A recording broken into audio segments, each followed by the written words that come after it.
Ladies and gentlemen, Gungans and droids across our beloved empire, I hope you're having an amazing weekend wherever you may be in this glorious empire that we serve. I've been having a busy weekend, but throughout my busy weekend, I've been nerding out on something that I probably am having too much fun looking into: team placement in Galaxy Heroes. One of the biggest mysteries with so much misinformation and misconceptions and weird theories. I want to dispel a lot of those today, and for 90% of you guys, what we're going to show you today is going to blow your mind away. What I'm talking about here is the order in which you place your characters on a team. I'm going to say it outright, 90% of the time, maybe even 95% of the time, it's not going to matter how you're going to place your characters on your teams, but there are a select few instances where wherever you put your characters will make a difference in regards to how the team is going to operate. Geonosians is one of the obvious examples that we're going to spend a lot of time looking into, and I'm going to explain why it does matter. But we also have a lot of other tests I want to show you that's going to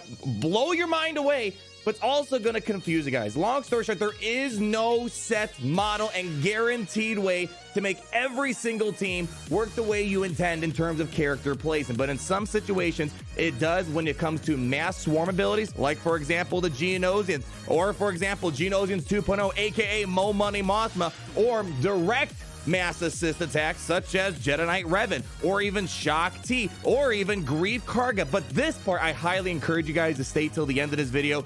This is going to make your minds go even crazier. We've been focusing more on assisting capabilities, but even character placement and the order in which unique abilities activate can make a big difference for a lot of teams. Now, I want to give a quick couple shout outs here. Firstly, this has been a question we've been trying to answer for a long time. There's been a lot of videos out there, a lot of good theories that didn't hurt anyone, but they weren't entirely true. But the problem is the developers themselves haven't really taken the time to kind of clarify it as well. They've been kind of avoiding this topic. It is a very complicated topic, but the person I want to give a huge shout out to, and their video just did not get enough love as it should have. We got to give a shout out to Bulldog1205. Now, the reason why I'm shouting them out, because they had a fantastic way to showcase how team placement can matter. I highly encourage you guys to watch this video. Leave a link down below in the video description. Long story short, they recommend I was recommended their video in regards to going into the Galactic Challenge that applies Death Mark for the first character in battle that is doing damage. And this means that we can get a good representation on what character is sneaking out there first, because they're going to get hit with the Death Mark. And this is going to help enlighten a lot of us, but I'm going to tell you right now, there's going to be some confusing reasons, and there is no set theory that I'm going to be able to set for you guys today, but we might get closer. Every time I talk about this topic, we're getting closer and closer and closer. So let's start off our testing here. The first thing that you probably have heard: put the character that you want to attack first in the second slot. You're good to go. Not entirely true, but that's been a theory or a thing that's been said that hasn't really hurt a lot of people out there, and the Geonosian is kind of a prime example. So as you know, Geonosian Brood Alpha, with the unique ability Queen's Will, he's able to get everyone to assist every single time a Geonosian's taking a turn. And this is important because you want to make sure you're taking advantage of the basic abilities, because some basic abilities do some great things and you would like them to go before others. For example, Sun Fac, his basic has a buff dispel, so you can clear things like Tenacity up, or clear a Foresight that's in your way, or just clearing the buffs in general. And usually with Geonosians, you then want Geonosian Soldier to follow afterwards, because they have the Tenacity down, which will make things like, for example, Paga the Lesser's ability block apply even easier. And then the Geonosian Spy doesn't really matter too much in the lineup, but Paga the Lesser, Martial Doom applies ability block. So that's why you want Sun Fac to clear the buffs, Geonosian Soldier to apply the Tenacity down, and then Paga the Lesser try to be somewhere after so he lands the ability block. So I'm going to start this off here. We're going to put Sun Fac in the second slot, because that's been the rule of thumb. Put Sun Fac in the second slot, son. Send him on in, and you're good to go. So here we go. We're going to hop in here. We're going to call everyone to assist. Let's put it on 1x so you can see what happens. Here we go. We're going to do this, and soon we're going to get everyone to attack, and boom! Sun Fac got Death Mark. All right, let's wrap up shot. Second slot's the rule of thumb. No, hold on, you gunslinging bounty hunter. Let's back up a little bit, because we're going to show something that really blows your mind. So what we're going to do now, let's run it one more time just so you know it's not anecdotal and it's something we can repeat over and over and over again. We're going to do it one more time so you can see that Sun Fac is indeed getting Death Mark, and he's in the second slot. So here we go. We're starting off. Let's just go ahead, do the mass assist, and boom, he's getting the Death Mark. But this now, what we're going to do now is going to show that the second slot is not the leading factor for determining who attacks first. What we're going to do now is we're going to hop over to a different lineup. Here, we're going to put Paga the Lesser in the second slot. So with that predominant theory, that second slot is determining who attacks first. We're going to disprove that right now. That is not the case. In theory, if we're following that previous theory, Hog and Lester should be the person that is going to attack first. Here we go. Let's target Poe over here. Put it on 1X. Oh, wait. Is Pog going to get it? Is he going to get the death mark? No! It's Sunfac yet again. And Sunfac was not in the first slot. So he's still getting it. So that immediately dispels the theory that the character in the second slot always will attack first. That the caveat is always is not the case here, but it will matter in some of these future testing. I just want to kind of carry this a little bit further so you can see what's happening. Let's go to this third lineup where I put Genos and Spy in this second slot. So that would mean if we follow that previous theory, Genos and Spy should get the death mark. Well, Sunny D, I think you guys could probably follow the cookie trail at this point. Here we go. And there we go. Sunfac yet again gets the death mark, but what if I throw a little bit of a loop in there? So far, now you're probably saying, okay, we're guaranteed Sunfac is going to be the first character to attack on that team, no matter where he's at. Let me present to you team number 4, where Sunfac's in the 5th slot, but Genos and Soldiers in the 2nd slot. So at this point, you're probably going to be guessing that Sunfac is going to be the one that's going to still get deathmark based on the previous test. Well, this is when things get a little bit weird all of a sudden. So here we go again. Same thing. We're going to call everyone to assist. But now the Genos and Soldier is getting the death mark. Things are getting wonky here. Now, you might be saying, all right, what is going on here? Is it the second slot in this situation that's affecting the turn or the attack order? No.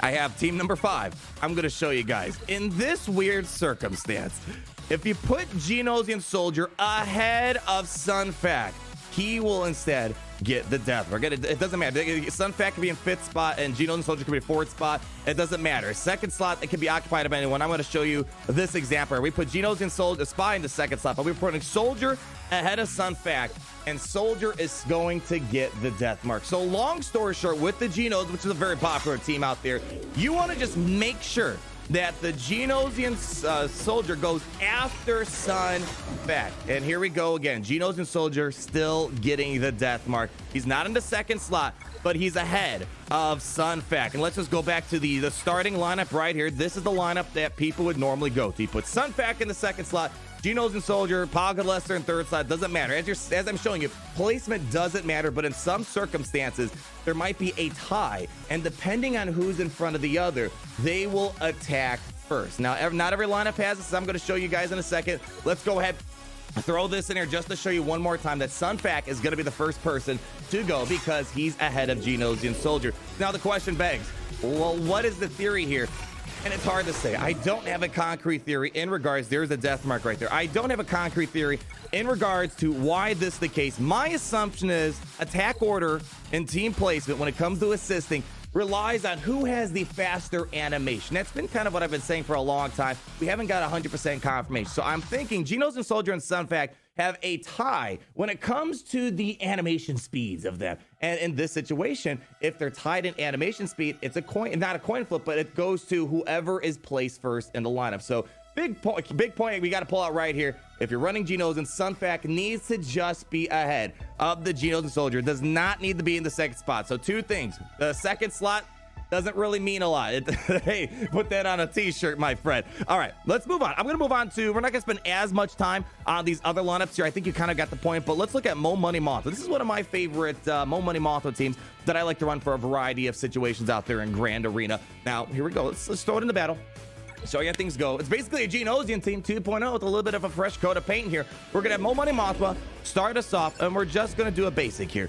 And here we go. Who's going to get the death mark? Cassian is getting the death mark. Is it because he's in the 2nd slot? No! Let's go ahead and move him around a little bit to get the point across here. So let's see. I programmed a couple things here. Let's throw Cassian in the 2nd slot, and let's put K2 ahead of him. Will K2 get the death mark? Will Cassian get the death mark? Stay tuned and find out. Hit that like button to make sure the algorithm knows I'm doing a good job.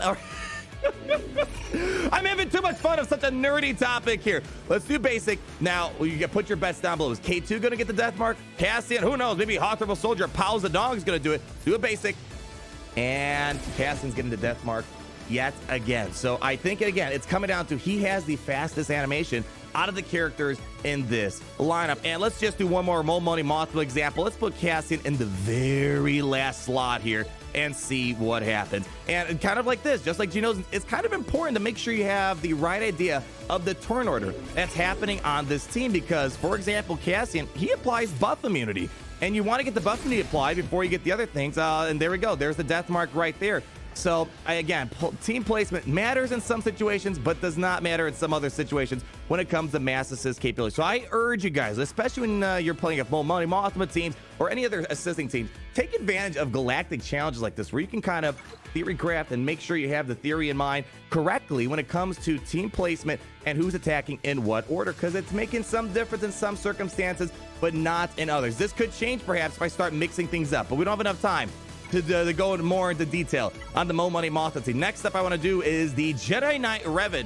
Jedi Knight Revan, he's got an assist capability with his direct focus. All right, so what is going to be, who's going to be the first person going out there? Usually people say put Jolie Bindo in the second slot, so he's guaranteed to go first. Oh, let's show that that's not entirely true here. So let's go ahead. We're going to go. We're not going to have Yoda attack. We're just going to spread the buffs around for the time being. There we go. Spread the love. And now we're going to mark down Poe. Let's see what happens. Who's going to attack first? The predominant theory would have been Yoda would be the first one to attack, but survey says it's Jolie Bindo, and Jolie Bindo is nowhere near the second slot. Let's mix around this Jedi team so you can see what I mean. And of course, there's a lot of different Jedi Knight Revan combinations. This is definitely one of the more popular ones lingering out there. But let's say, I don't know. Let's just mix this up. Let's go ahead and put. We're gonna keep Jolie Bindo out of the second slot for the time being. Let's go ahead and put. Where's Bastion? With Bastion there, we'll put Hermit Yoda there. We'll put Jolie there, and I'll put Grandmaster Yoda there. Does that make any sort of a difference? We're mixing up the Jedi.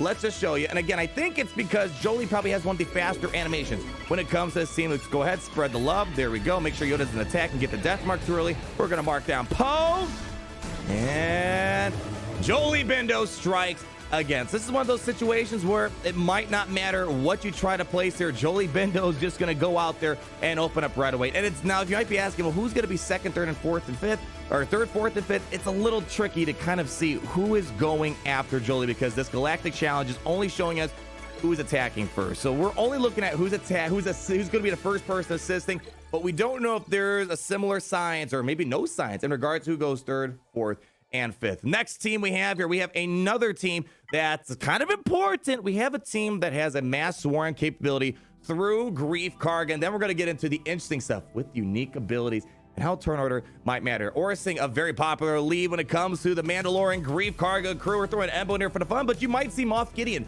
in this lineup when you go up against General Anakin Skywalker. Doesn't matter who's in that second slot. Predominant theory would have said that Mando would attack first because he's in that second slot. So let's go ahead and make sure we don't assist yet, because the boss will get the death mark. We got the taunt. Here comes the assist. Let's target Poe. Let's see. Put your money down below, you bounty hunters. Who's going to be the one to get the death mark here? We're going to do the mass swarm. And Boss is getting the death mark here, and not a Mando. And I think you guys can know what I'd be doing afterwards. I would start mixing things up a little bit. I'd start moving the characters around, kind of mess around with their placement. So I highly encourage you guys, because I want to get through a couple other teams, that this game will wake up! I accidentally skipped over Shaak Ti. So let's do a quick Shaak Ti example. Shaak Ti has a mass assist ability as well, like Jedi Revan, like Grief Karga. Yeah, I put Commander Cody in the second slot. You would think he would attack first. Some people like putting Arc Trooper or Echo in that second slot, so they hope they get them to assist first. But what's going to happen here, things get really weird all of a sudden. And it's hard to really pinpoint what's happening. Let's go ahead. We're going to click on Cody. And Fives gets the death mark, right? And he's in the fifth slot here. Well, things are going to get really weird. And I can't quite understand what is happening here. So here's what I'm going to show you. Kind of like the Genosian lineup, where you want Sun Fac to be before Genosian Soldier to make sure he goes out first.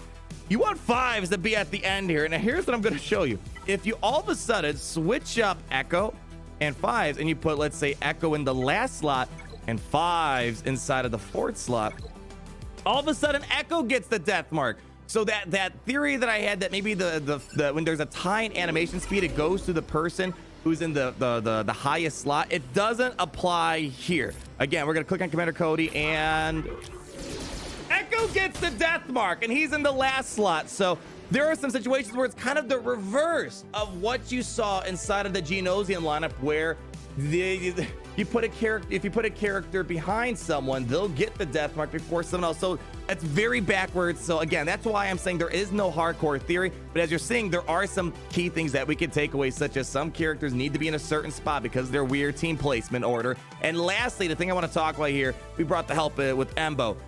Two things we're going to learn at the Commander Luke Skywalker lineup. When you have two unique abilities coming into assist, which one takes precedent? And secondly, what happens with unique abilities that juice up characters and a team, for example? What's the order of unique abilities being triggered? I'm going to start off with this. Embo, I need your help, buddy. Let's bring in Embo. First thing we're going to show is why you need to put 3PO and Chewie after Commander Luke Skywalker. This is going to be a hardcore fact, and I think this one's going to blow a lot of your guys' minds away right here. We're going to set him on in. So in this situation here, we're going to see who's going to get the guard here. All right, so we have Commander Luke Skywalker getting the guard. All right. Now, what happens if I put 3PO and Chewie in that second slot there? Oh, baby girl, let me show you what I got cooked up for you. Now, this is the part that's really going to trip you out here. So in this situation with Chewie first, 3PO second, what's happening in this situation is that Chewbacca's unique ability is activating first and giving the guard to whoever's the weakest person on the team. And then 3PO and Chewie, when they're in that third slot, then their unique ability activates. Well, now just remember, a second ago, we got guard on Commander Luke. Watch what happens now. I didn't move mods. I didn't do anything. All I did was change the team or the team placement. And all of a sudden, one of our Lord and Saviors, Embo, is getting the guard now. All of a sudden. And what's happening in this situation? This is huge. In this situation, 3PO and Chewie's unique ability is activating before Chewbacca's unique ability. And if you recall, with 3PO and Chewie's unique ability, he is juicing up the team, making Commander Luke more powerful. The ally leaders of Rebel, 3PO and Chewie gain 40% of the leaders' max health, protection, offense, defense, potency, tenacity, yada, yada, yada. And they're going to be sharing that with the rest of the Rebel allies. So in this situation, when you put 3PO and Chewie in second, you're making your Commander Luke team stronger. Whereas if you had Chewie in the second slot or in the second slot here, all of a sudden your Commander Luke team got weaker because we saw the guard got on Commander Luke Skywalker. So you're not giving as many stats throughout the rest of your team. Really weird stuff. Last thing we're going to talk about here is when you have someone calling in other people to assist because they have different unique abilities. Chewie assists off guard, and 3PO and Chewie's always assisting off rebels. Who takes precedent? And long story short, when it comes to the Commander Luke Skywalker team and the Wookiees assisting, doesn't matter. It seems like Chewbacca, legendary Chewbacca, is always going first no matter what slot they're in. So here we go. We're going to do it a little bit of assist. Boom. Even though 3PO and Chewie's in that second slot, he's not getting the death mark. Chewbacca's, and we'll switch it around real quick. We'll put Chewie in the second slot, just so you can see it doesn't matter. It's not like the Fives and Echo situation, or maybe he's got to be before Chewie. Doesn't really make a difference whatsoever in this regard. So maybe in some situations, I don't know, maybe in some situations, the developers hard-coded characters to make sure that they go before anyone else. And this is fine in this situation because Chewbacca applies tenacity down, and that's a good thing. We want the tenacity down to apply before we start applying things like exposes or evasion down. And again, we got the death mark on Chewbacca here. So it's a really weird thing when it comes to team play. So I've been having way too much fun experimenting with a lot of different things out there, and I again encourage you guys to try to make your own discoveries when it comes to team plays. And sometimes it makes absolutely no difference what the team place is because the basics really aren't that important, or the unique abilities really aren't that important. But in some situations, you want a certain order of operation to happen, such as the Genos, where you get to buff the spell, you get the tenacity down, you start getting ability block. Or in this situation, you want to make sure you juice up the team with extra stats before Chewie decides who's the weakest person on the team in this circumstance. And what does this mean for other teams? We've done some testing off stream in some other situations like Night Sisters. The predominant theory is you want to have Night Sister Zombie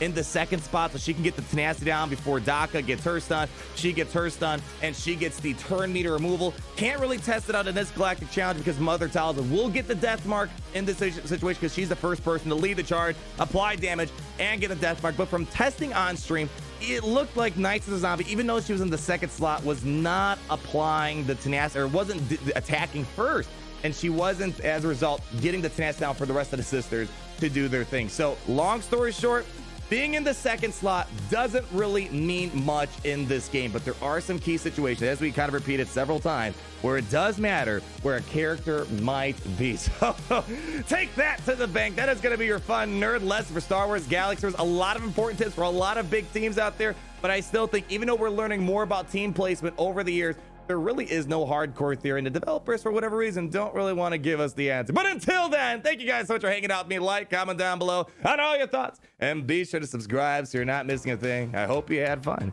and hopefully by the end of this video, oh man, you're saying, dang, it's great to be in the Empire today. I'll see you guys later. Peace out, everyone.